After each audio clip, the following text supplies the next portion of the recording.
Academic system की घनिष्ठता हो गई, कोई सिस्टम नहीं रह गया। होर्डिंग में बस प्रचार के लिए चमचमाहट होना चाहिए। अनुपूरक बजट में शिक्षा सुधार के लिए कुछ नहीं कहा गया, कुछ नहीं दिया गया। उच्च शिक्षा की बात कर ले, माननीय परमार जी बैठे हैं, इनसे आग्रह करना चाहता हूं कि जब हम कोई भी विश्वविद्यालय बनाते हैं और उसके अंदर हम सारी, जैसे अपन यहाँ का देख लें, पूरे मध्य प्रदेश का तकनीकी कॉलेजों को लेकर एक विश्वविद्यालय बनाया गया, राजीव गांधी प्रौद्योगिक विश्वविद्यालय। पूरे देश प्रदेश भर के सारे इंजीनियरिंग कॉलेज इसके अधीन है, बीटेक की सारे इससे एफिलेटेड है तो इसके अधीन है। लेकिन जबलपुर में रानी दुर्गावती विश्वविद्यालय में इस बार बीटेक का सब्जेक्ट शुरू किया गया। बगैर एंट्रेंस एग्जाम के एडमिशन देंगे, लैब नहीं है। कहाँ से आप इलेक्ट्रॉनिक्स की पढ़ाई कराएंगे, कहाँ से आप मैकेनिकल की पढ़ाई कराएंगे, कहाँ आप सिविल की पढ़ाई कराएंगे, कहाँ आप ईसी की पढ़ाई कराएंगे। लखन जी, लैब नहीं है। माननीय अध्यक्ष महोदय, ये महत्वपूर्ण बात है।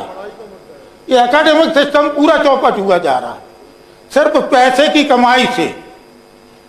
सिर्फ यूनिवर्सिटी को आर्थिक हित हो, आर्थिक रूप से फायदा हो, या तो हम जो राजीव गांधी प्रौद्योगिक विश्वविद्यालय में जो छात्र पढ़ रहे हैं उनसे एफिलेटेड है, उनके साथ अन्याय कर रहे हैं। यदि डिग्री यहाँ तेरा आरडीबीबी से जाएगी तो क्या वो फर्जी नहीं कहलाएगी? जो एंट्रेंस एग्जाम दे के आते और देश भर का एंट्रेंस एग्जाम है। वैसे एग्रीकल्चर की स्थिति है, आपका इतना बड़ा इंफ्रास्ट्रक्चर एग्रीकल्चर का बना पड़ा है, हजारों एकड़ में रिसर्च होती है। आपने बीटेक का सब्जेक्ट, इसका एग्रीकल्चर का सब्जेक्ट वहां चालू कर दिया रानी दुर्गावती विश्वविद्यालय में। एकेडमिक सिस्टम जा कहाँ रहा है?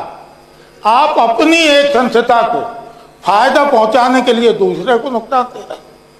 ये तो अपनी जगह है। आपने एक सीए को विश्वविद्यालय का कुलपति बना दिया।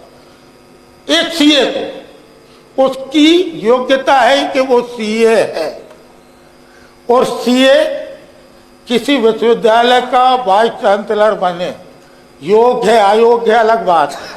कोई मापदंड होता है, कोई विद्वता होती है, विद्वान होता है। अब किसी का चेला हमारी यूनिवर्सिटी का कुलगुरु बन जाए, ये ज्ञान अर्जन की संस्थाएं हैं, धन अर्जन की नहीं है कि मैनेजमेंट के लिए हम भेजते हैं। ये कहीं ना कहीं जब यहां से शिक्षा विभाग से ऐसी कमाई हो रही है, नर्सेज कॉलेज को मेडिकल यूनिवर्सिटी से पैरामेडिकल नर्सेज सबको अलग करके आईडीबीबी में कर दिया। मैनेजमेंट, यदि इससे फायदा है तो मेडिकल यूनिवर्सिटी में तो हो जाएगा।